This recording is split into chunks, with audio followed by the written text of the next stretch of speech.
جرس مجنون تنهای بیابان، بسی فریاد زد در خاموشستان. چی فریادی که بی فریاد رس ماند، گذشت آن کاروان بانگی جرس ماند. چی مرگ است این که مرگ یک نفر نیست؟ مگر این یک نفر کل بشر نیست؟ به دوش خستش تابوت ما بود، به دستش قلب چون یاقوت ما بود. به دو گفتم که ای دل برده ما، چی خواهی کرد با این مرده ما؟ چو عیسی گفت باید جان ببخشم، نفیری از نی سودخان ببخشم. السلام علیکم بینندگان عزیز و ارجمند. فرا رسیدن سال نو میلادی را به هر یکی شما مبارکباد میگوییم. با پارچه از افشای استاد فرزانه آغاز کردن برنامه امروز بجیز نیست. بزرگان را بزرگان زنده می دارند، بزرگان را بزرگان دیگر پاینده می دارند. سال قبل با تشبث استاد فرزانه برنامه آفتاباران تشکیل کردید و برنامه جنبستی آفتاباران در سال 2019 تشکیل کننده این اقدام نکو شاعر خلقی تاجیکستان استاد عزیزمان استاد فرزانه را تکلیف نمودیم. استاد عزیز خوش آمدید میگوییم به برنامه ما. در آغاز شما را با فرا رسیدن سال نو میلادی مبارکباد میگوییم. خیلی ممنون هستیم که همه سال نو را با ما با کارمندان سیمای مستقل یکم پیشواز میگیرید. استاد عزیز دوام سال قریب 30 برنامه با اشتراک ادبیات شناسان، محققان، دانندگان کلامی بده ثبت و پخش کردید. استاد درباره مضمون و ماندرجه حیات و فعالیت استاد لایق سلسله برنامه ها آماده کردیم، ولی اطمینان دارم که در برنامه امروزه برای بینندگان ما هم غذای معنوی می بخشد و هم تحفه ادانه است. استاد عزیز میخواستیم در آغاز برنامه اون خاطره های نیک که با استاد لایق ارتباط دارند به یاد می آوردید، به بینندگان گرامی ما نقل می کردید. سپاس گل‌های جان عزیز. برای من هم موجب نشاط و مسرت هاست که شما دعوتی مرا پذیرفتید و سال نو، سالی که الان سپری می شود، به آموختن و تحقیق و بررسی استاد لایق اهدا نمودید. بسیار کاری خیر و ثواب شد. الان یک کار دیگر کردیم ما، چون که اگر اطلاع داشته باشید حدود 2 سال بود که در ولایت مکتب تحصیلات علاوگی فرزانه خوانی می کردند و برای من بسیار هم موجب انفعال و یک اندازه شرمساری ها بود. به این خاطر که ما در برابر خود قله های بزرگی نامسخر را می بینیم. من چندین دفعه در صحبت هایم گفته بودم و خود شما هم بدون قیل و قال می دانید که در برابر آدم شورا رودکی و حکیم فردوسی و حضرت حافظ و کمال، در برابر مولانای بزرگ ما چه کاری می توانیم کنیم؟ مگر شایسته است که یک همزمان و همروزگار ما را بیاموزیم و از آن بزرگان نظر بربندیم. برای همین ما خیلی از همون زمامداران و عنوانگردانان آن برنامه ها خواهش کرده بودم که بیایید 1 سال با هم سعدی آموزیم، سال دیگر به حضرت حافظ رجوع کنیم، سال آینده کمال را با هم بیاموزیم و بیاندازیم. و دیدم که یک اندک کاری ما پیشرو نیست. بعداً یک تکلیف و دعوتی مشخص کردم و مدیر شعبه معارف ولایت سوخت برادر ارجمندمان آسیم جان کریم زاده گفتم بیایید معلم، گفتم همین کاری کنیم که به شادباد میلاد استاد لایق خوانی به حکم برنامه درآید و عنعنه و سنتی جاویدان شود و اون کس همین دعوتی ما را پذیرفتند. اصلا در نظر من بزرگان روزی میلاد ندارند که مثلا برای شادباد میلادشان چیزی را بیاموزیم، چون که همه روزه برای آنها روزی میلاد است، روزی که ما رجوع میکنیم به روح آنها، به آثار و پندار آن نخبگان و فرهیختگان. چراغ یاد لایق جان فروز است، وجودش متعلق بر هنوز است. از این پس زاد روزش یاد روز است و یا نه یاد روزش زاد روز است. هر لحظه ای که ما در بابت استاد لایق اندیشه میکنیم، روزی میلاد استاد برای ما و شما همان روز است و اینم یک سنتی فرخنده انشاءالله می شود که قبلا برای تمام دوستان و دوستداران مبارکباد میگویم. چون در مورد خاطره ها سوال کردید، خاطره های ما مقدمه و دوام و خاتمه ندارند چون که خاطره های به حد و کنار هستند در برابر بزرگی استاد لایق. این خاطره های ما باز هم ضعیف و خیره اند. وقتی بزرگان و فرهیختگان ما و شما را ترک میگویند و به دنیای باقی میروند، یک قسمت از اینها با گردگردش موسم و تقویم یک کندک ناپدید میشوند، یک کندک ناروشن میشوند، از یادها زدوده میگردند یک کندک و یک قسمت بزرگانی هستند که روز به روز، لحظه به لحظه بعد بدرودشان تابناکتر، روشنتر، منورتر، منیرتر، پرتجلاتر می شوند و استاد محبوب و مطلوب ما لایق شیرالی در همین شمار دوم قرار دارند که با گذشت زندگی و با عبور سالها تمثال منورشان بیشتر برازیده تر و فرخنده تر مشعشع گشته است. یک خاطره کوتاه گلحیا جان، سال 1991 ماه ینور من حدود چند سال در دانشگاه دولتی خوجند درس نظم شناسی رو تدریس میکردم برای دانشجوها. خودم هم حدود 25-26 ساله بودم و استاد لایق به مهمانی به منزل ما آمده بودند و یک هفته ماندگار شدند. همه روزه به زیارتشان و به دیدارشان استاد رحمتزاد و همه نویسنده ها می آمدند همراه آذرخش. صحبت های خوش داشتند تا نیمه شب و تا سر صبح. مثل آنکه شیخ سعدی میگه شب عاشقان بیدل چه شب دراز باشد، تو بیا که از اول شب در صبح باز باشد. در صبح آنها باز میکردن، هم صبح راستین و هم صبح های مجازی را. و یک روز من درس داشتم، من گفتم استاد در پهلوی صندلی سنتی بابایی نشسته بودن. من گفتم استاد من میروم به درس، شما فراغت کنید، آذرخش در خدمت شما. و استاد عثمان جان غفارов آمده بودن، چند نفر دوستای دیگر. من رفتم و اما خیال کردم که عجب، من به همه کودکا، به همه نوجوانا چه درس میدهم و چه حرفی را با آنها می آموزم، در حالی که خودم زیاد نیاز دارم که از صحبت‌های خجسته استاد لایق وام برداری کنم و متبحر باشم. و عجب حالتی بود برای من، شگفت انگیز.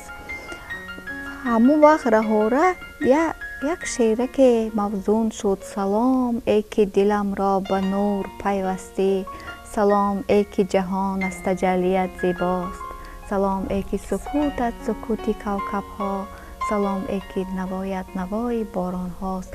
وقتی برگشتم دیدم که گرد صندلی بزرگانی ما نشسته اند و همین استاد عثمان جان غفارов هم نشستن دفترهاشون باز کردگی اکوی نعمت جان آتش استاد نعمت آتش یادی عزیزشان بخیر همون کسان بودن چندین نفر بودن که من فراموش کردم و استاد با آنها صحبت میکنن درسی صایب تبریزی میگذارن و من در شمار بینصیبان بودم که متاسفانه نتوانستم بهره برداری کنم از حروف ارجمند استاد لایق و اینا چقدر بارور شده بودن و چقدر خوشبخت و شادبخت بودن و من گفتم عجب من به نصیب ماندم استاد لیکن یک شعر گفتم همون شعری که الان برای شما خوانم و استاد گفتن که منم یک شعر گفتم اون وقت استاد وکیل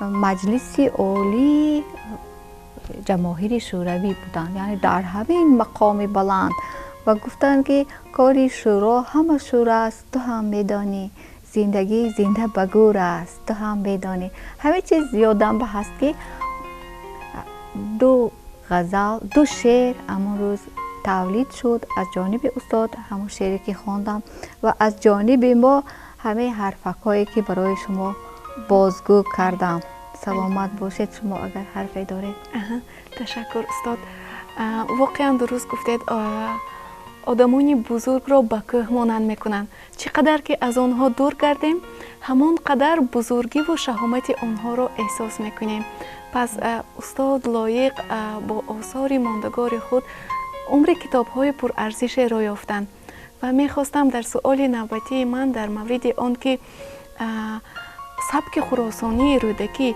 با استاد لایق تکمیل و ادامه یافت و میخواستیم نظر شما را بابت این موضوع دانسته باشیم. در مورد سبک استاد لایق من همین را گفتنی بودم که استاد همیشه ذکر میکردن و تاکید مینمودن که سبک من خراسانی و حتی بعضا در بعض جلسه و محفل ها و مجلس های خصوصی میگفتن زنده باد سبک خراسانی ما میگفتم استاد آخر با دیگر سبک ها شعر میگوییم استاد میگفتن که باز هم همون شعار زنده باد سبک خراسانی عجیب که در آثار استاد بجز آن که برداشت زیاد از نمونه های سبک خراسانی هست و از سبک استاد رودکی از سهل ممتنع اما آمیزش دیگر سبک ها هم هست وام برداری و الهامگیری از سبک های عراقی و هندی هم مشاهده می شود و در برابر این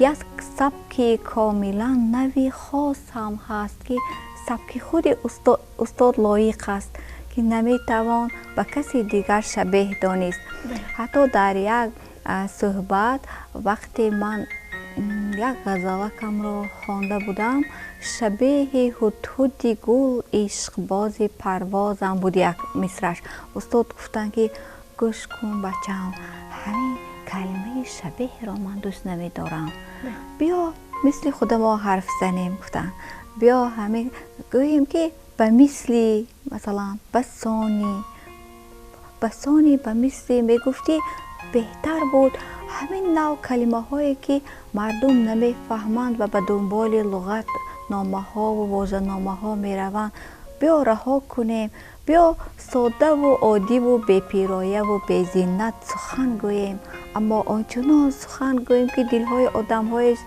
شکافت آن سخن و درونتر جان آنها و جا شود منم میگفتم منم انمین نوع هدف های دارم اما نمی شود استاد همه قدر من میخواهم که این چونین ساده این چونین گیرا این چونین جانسوز و جانساز مثل شما سخن گوییم اما نمی توانیم سبک استاد رودکی برید امروز هم سبک امروزی ترین است و سبک اهل فردا هم هست اما این سبک ساده نیست سبک ظاهرا یک اندک ساده نما است اما این سبک است که در آن نمایندگان همین سبک استاد رودکی سخن خاص را дар миёни сухани ом ниҳон мегуфтанд. Ба таъбири ҳазрати ҷомӣ сухани хос ниҳон дар сухани ом бигӯ, яъне ҳарфҳое ки хеле хеле тафсир мехост ва аммо инсонҳое ки бардошти зоҳирӣ доранд метавонанд аз он чизе дарёб кунанд. як нигоҳ мекунед ҳар бод ки аз сӯи бухоро ба ман ояд, бо бӯи гулу мушку насими суман ояд. яъне аз зоҳири ҳамин шеър ҳам метавон бардоштҳо ва дарёфтҳое кард, аммо вақте дарунтар роҳ мебаред ба жарфнову умхи ҳамин ҳуруф чандин матлаби бисёр нуҳуфта ва бисёр рӯшан ва бисёр муаззамро барои худатон пайдо мекунед. ё вақте устод лоиқ мегӯянд ки аз кӯҳ чун санге фитад сад сангро беҷо кунад, марде чун номардӣ кунад сад мардро расво кунад. нигоҳ кунед дар ҳамин байте ки ман хондам ягон калимоти норӯшан ки пайи дарёфташ ҷоеро ҷустуҷӯ кунед ҳаст ё нест гӯҳаё ҷон? Тамоман нест. Тамоман нест. аммо ин суханҳои сода нест, ҳикматҳое ҳаст, ҳикматҳои чандин ҳазорсолае ҳаст ки дар ҳамин як байт маҷмӯъа шудааст. бисёр ҳарфҳои ҳикматҳои бузургворона аст ва ман хиёл мекунам ки устод лоиқ аз тамоми сабкҳо бардоштҳо доштанд, бо он ки сабке ки дар осорашон салтанат дошт сабки хуросонӣ аст. ва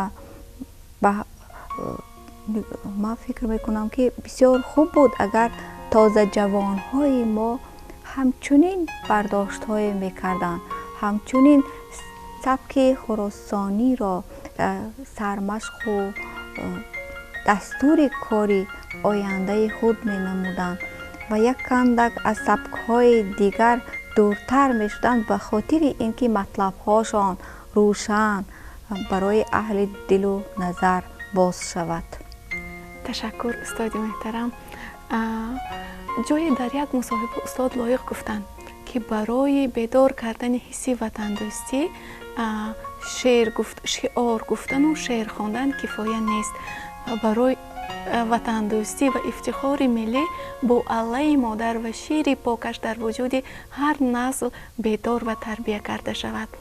назари шумо ба ифтихоре ки устод лоиқ, ифтихори ватандорие ки устод лоиқ сароидан чӣ гуна аст? аслан устод лоиқ ба ҳадди шукӯҳманд ва бошаҳомат буданд ки худашон мисли мафҳуми ватан бисёр ҳам бузургворона дар назари мову шумо муҷассам шуданд ва таҷаллӣ мезананд. як нафар инсон метавонад худаш оинаи ватаннамо бошад, оинаи бузурги миллатнамо бошад, оинаи ҷаҳоннамову ҷоннамои инсонҳои дигар бошад. ва устод лоиқ ҳамин рисолат ва ҳамин азамат ва таъаҳуди хуҷастаро дар дӯш доштанд. ва вақте мо устод лоиқ мегуфтем ҳатман ватанамон, миллатамон, ин меҳани хуҷаста ва ин халқи бузург дар назарамон азамате, шукӯҳи, ҷалоли бештар меёфт. ва ватанномаҳои устод лоиқ ҳам як марҳалаи бузурги зиндагонии меҳани моро оинадорӣ мекунанд аз рӯзгори сосониён ё пештар аз он то рӯзгори инсонҳои фардо. зеро барои ин миллат устод номаи камол ва хатти иршод барои оянда додаанд. дар мавриди ватансароӣ ва ватанситоӣ устод лоиқ ба мо маслиҳатҳое дода буданд ки то ҳанӯз аз он суд мебардорем. масалан як марҳала бузургони мо бо раҳнамоӣ ва қутбнамоии устод қаноат, устод бозор собир, устод лоиқ, устод бозор собир, устод гулрухсор гулназар و دیگر سرآمدان شعر امروز در وصف و ستایش ملت و میهن بزرگ ما حرفهای میگفتند و استاد لایق گفتند که شما اگر همین جاده را ادامت بخشیدید من نمیدانم تا کجا موفق میشوید، زیرا همین جاده با آنکه هنوز طی نشده است شما از زاویه دیگر باید به شعر، به انسان، به محبت نگاه کنید. شما از زاویه دیگر باید خود را به میدان تجربه کشید. مثلا تصور کنید که انسان هایی که بعد استاد لایق آمدند و خامه گرفتند و باز هم با همین رشته پیوستگی می یافتند و باز هم وطن ستایی می کردند با همون آهنگ، شاید اینقدر توفیق نمی یافتند و نصرتمند نمی شدند. زیرا استاد لایق و این بزرگان دیگر که ذکرشان را کردیم به چکات های سخن رفتند و صعود کردند و نفرهای دیگری که می آمدند با عشق و آرمان های دیگر باید می آمدند و باید حرف های دیگرگونه و بشارت های دیگرگونه خودشان به مردم برساندند. و من خیال کردم که وقتی استاد لایق برای من دیوان مولانا را هدیه کردند، این هم هدیه عادی نبود. این مرامنامه آینده حیات مرا به چشمم دوباره روشن نمودند، خطی فردای مرا دادند به این معنی که من با آنکه الهام و انگیزه و وام برگ ها از آثار استاد لایق و بزرگان معاصر برداشتم، به سوی ادبیات پیشین هم به سمت ادبیات نیاکان هم رجوع کردم و در آینه آنها حضور بزرگ انسان را دیدم و فکر کردم که رجوع من باید به همین تمثال باشد، به تمثال بزرگ انسان. یعنی وطن یک مفهوم بزرگ است که استاد برای ما و شما باز کردن. تمام این استادانی که باید نام عزیزشان را ذکر کردیم و ما آهسته آهسته به تدریج رجوع کردیم به همون مفهوم بالاترین عالم، به مفهوم انسان که مثل نقطه پرگار آثار ما را منور کند. تشکر استاد عزیز. زنده باشید. این شب ترش روی بارانی کلبه مادرم به یاد آمد، بام او می چکد زی باران ها، در دلم عالم بداد آمد. استاد عزیز، سؤال نوبتی من در خصوص مادرنامه استاد لایق است. استاد لایق مادری تاجیک سیمای مادر را با تمام شکوه و شهامتش تصویر کرده اند و هر نفر وقتی که شعر استاد لایق را قرائت می کند در پیش نظرش مادر خود را تصور می کند. برای همین می خواستیم نظر شما را در باره قیمت و ارزش علمی و ادبی و این چونین همچون مکتب مادرنویسی به دیگر از شاعران اندیشه های شما را می خواستیم دانسته باشیم. منم خیال کردم که در ادبیات کلاسیکی ما تمثال و سمبول مادر با آنکه زیاد هست اما چندان که باید روشن نیست. مثلا مولانا میگه که تو مادر مرده را شیون میاموز. مثل این زیاد ما ابرز و تمثال مادر را در شعر نیاکانمان میبینیم، اما در خورد درد ما باز هم آثاری هست که استاد لایق با نیروی خلاقی آفریده اند. یا استاد ایرجی میرزا، مادرنامه های ملک الشعرا بهار، مادرنامه های استاد ترسون زاده از جانسازترین و جانسوزترین مادرنامه ها که استاد لایق هم از همون الهام ها و برداشت های داشتن.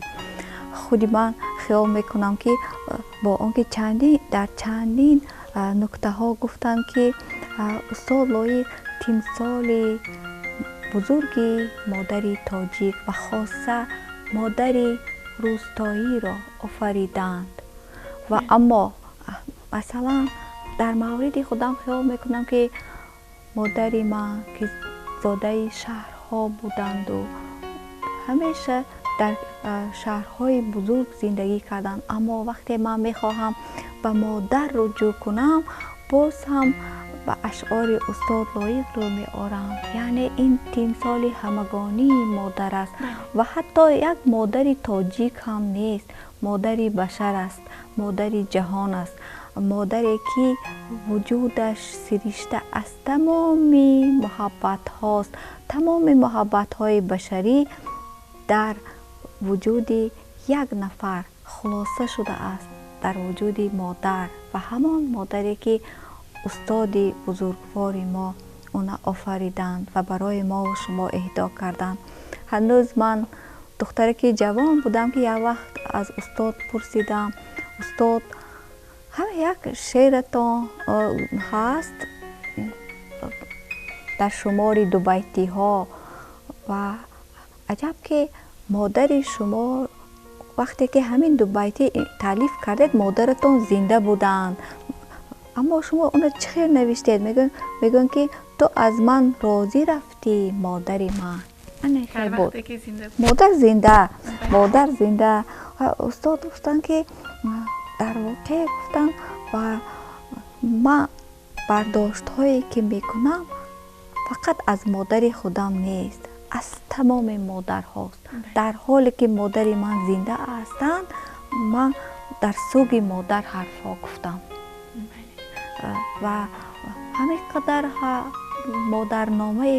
مادرنامه هایی که تا امروز ما و شما نگاه میکنیم، مادرنامه های تازه به تازه مثلا تولد میشوند و اما به مقام مادرنامه های استاد لایق کم مادرنامه رو برابر میدانیم. همینطور نه، هنوز هم بزرگترین، زیباترین، دلنوازترین، جانگدازترین حروف در همون مادرنامه های استاد لایق گیر آمدند. تو دیگر به پیشوازم بری در نمی برایی.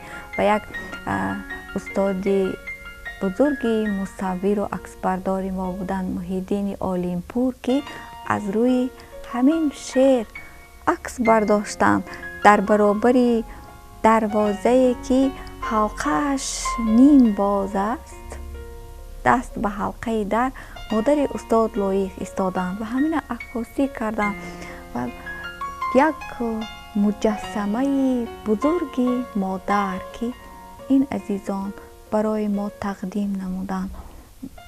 داستان بزرگ است، داستان بزرگی محبت است که استاد لایق آفریدند. نگاه کنید، اصلا محبت وقتی که به نام مادر پیچ می خورد محبت می شود که دیگر مهلت و فرصت ندارد، محبت می شود که با جاویدان گره بسته است. تشکر زیاد استاد عزیز. واقعا اون موضوع هایی که اون شعرهایی که استاد لایق افشا کردن زنده و جاویدان 100 ساله ها و 100 ساله های دیگر باقی خواهد ماند. اون موضوع هایی که مادرنامه، اون شعرهایی که به وطن بخشیده کردن برای بیدار کردن حس وطن دوستی، افتخار ملی، خودشناسی ملی در هر نسل امروز مساعدت میکند. سپاسی بی پایان استاد عزیز که دعوت ما را پذیرفتید و گمان میکنم که یک فرصت مناسب است که محبان و مخلصان و خوانندگان خویش را با فرا رسیدن سال نو میلادی پیام مبارک بادی گفته باشید. وقتی استاد لایق میگوید ما و شما درباره عزیز استثنایی سخن میگوییم که اهل دیروز نیست، اهل امروز و اهل فردا است و پیام و بشارت هایش نه از دیروزه ها و نه از گذشته های ما بلکه از فرداهای روشن و منیر برمی آید و ما از نوجوانان عزیز بسیار خواهش میکنم که خودشان را آموزگاری و افروزگاری کنند با آثار استاد لایق.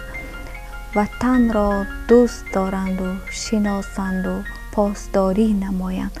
باز هم با آثار استاد لایق و بزرگانی که هم سنگ و هم جوهری استاد نابغه مایند، نفرهایی که میخواهند مفهوم وطن را هم از نظر جغرافی و هم از نظر معنوی و روحانی تفسیر کنند و تشریح بندند و مشخص سازند. باز هم رو آورند که نقشه جغرافی وطن و نقشه روحانی وطن باز هم آثار و پندار و اشعار استاد لایق است. یک نفری که تمامی وطن را میتواند با وجود عزیزش، با پیام فردا افروزش برای ما و شما معرفی کند و استاد لایق هستند. ما همه این عزیزانی را که در برابر ما و شما قرار دارند و روش جان به حروف ما میدهند مبارکباد میگویم.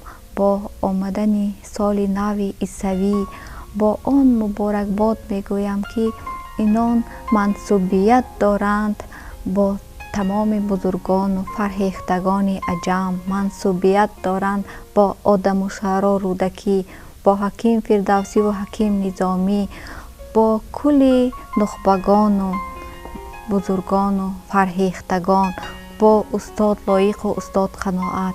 و امیدوار هستم که با چراغ فردا افروز این بزرگواران، با مصباحی که آینده را منور می کند و ارشاد این عزیزان و افروزگاران، آینده خود را اینها هم پرتجمل می کنند. و همه شما می خواهم که درهای نصرت و پیروزی و مراد باز باشد و شما هرگز در برابر عقده ها و چگیل ها باز مانده نگردید. همیشه روح بزرگان را به امداد بخوانید تا همه عقده های شما باز شوند. آرزومند این هستم که همیشه با سلامت، با سعادت و با نصرت، با هستی عزیزتان فردای وطن را منور کنید. به رسالت و تعهد فرخنده خود با سرافرازی ادامت بخشید و همه شما پرچم افراز وطن گردید. عیسی سلامت آوری دنیا باش، عیسی سعادت آوری دنیا باش، سینای سلامت آوری فردا باش. ای دوست، ایا عزیز استثنایی، امسال و 1000 سال نو با ما باش. تشکر زیاد استاد عزیز. بار دیگر سال نو میلادی را از نام شرکت تلویزیون و رادیوی سیمای مستقل یکم مبارکباد میکنیم. سال نوتان مبارک استاد، خوش آمدید میگوییم. سپاس بی‌پایان که دعوت ما را پذیرفتید و با برنامه ما رنگ و گرمی خاصه بخشیدید. خوش آمدید. اگر ما می توانستیم هر یک اختری افتاده را از نو برافرازیم، اگر ما می توانستیم راز سینه هر مرده را نیکو بیاموزیم، اگر ما می توانستیم شعر ناتمام شاعر فوتیده را آنسان که او می خواست بنویسیم، چو او پرسوز و پر احساس بنویسیم. البته ما نمی توانیم شعر ناتمام شاعر را به آخر رسانیم، ولی ما با آگاه شدن از آثار بیگزند او می توانیم در رشد کردن ادبیات تاجیک سهم خود را گذاریم. در همین جا برنامه نوبتی آفتاب آرام حسن انجام می بخشیم. دوام سال استادان سخن، ادبیات شناسان مطلوبه میرزایونوس، زمیره الماسова، عثمان جان غفارов، نورعلی نورزاد، مصباح الدین نرزیقول و یک چند نفر استادان سخن اشعار استاد لایق را شرح و تفسیر نموده درباره مضمون و مندرجه اشعار استاد لایق صحبت‌های پرمحتوا دایر نمودند. اظهار منتداری اهل تهیه‌گرانی برنامه را می‌رسانم. اطمینان دارم که در سال 2020 باز هم با معنی‌های جالب و رنگین مهمان خانه شما خواهیم شد. سال نوتان مبارک دوستان عزیز.